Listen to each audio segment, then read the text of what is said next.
have the electronically brightening setting on here. Electronically brightening the camera. Good lightning light. Got some lightning there.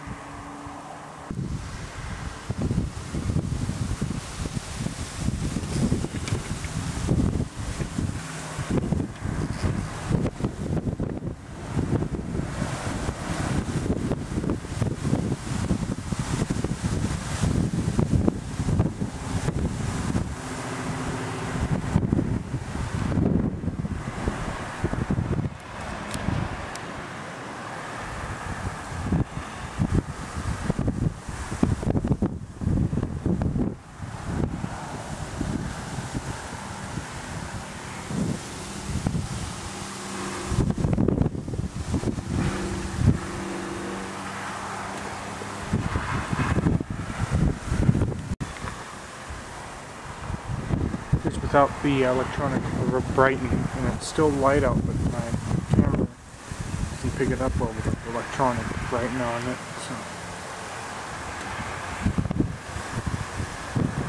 So there's quite a bright. There's a lot of bright lightning stuff. Oh, that was a bright one.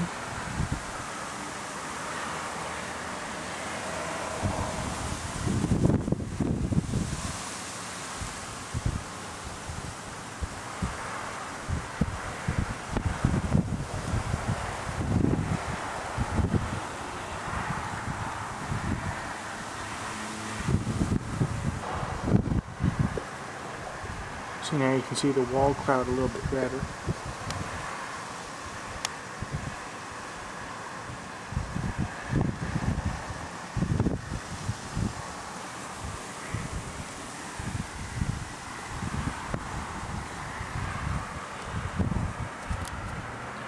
One thing about Alberta thunderstorms, the one thing that is different between Ontario and Alberta and Saskatchewan when it comes to storms, Alberta sees more tornadoes than Ontario does, and who gives a crap what Weather Network says, because they're wrong. I know that for a fact.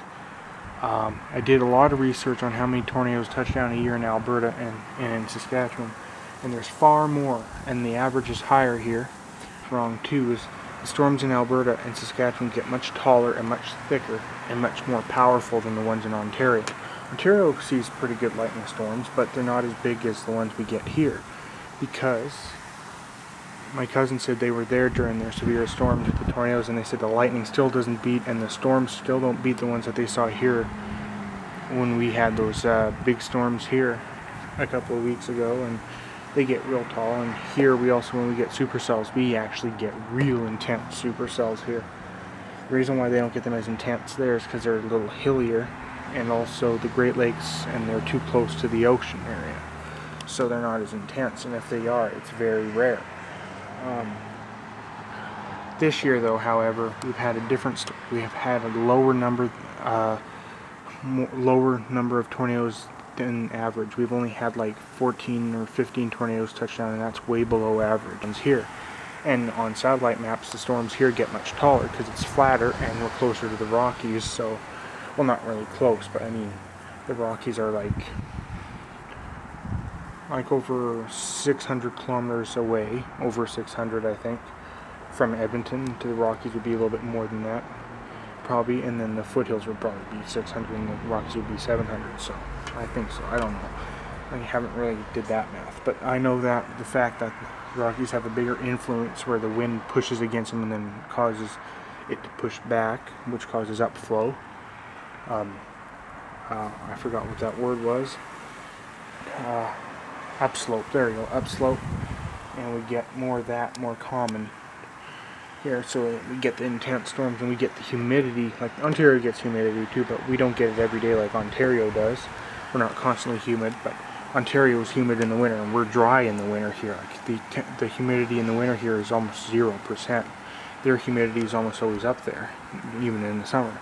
Here, our humidity is only up in the summertime, so we get the humidity in the summer, and then the spring, and in the, well, and then we get humidity only for the month of April, and usually it's supposed to rain in April, but this year we didn't see that. Then we dry out during September and November, in October and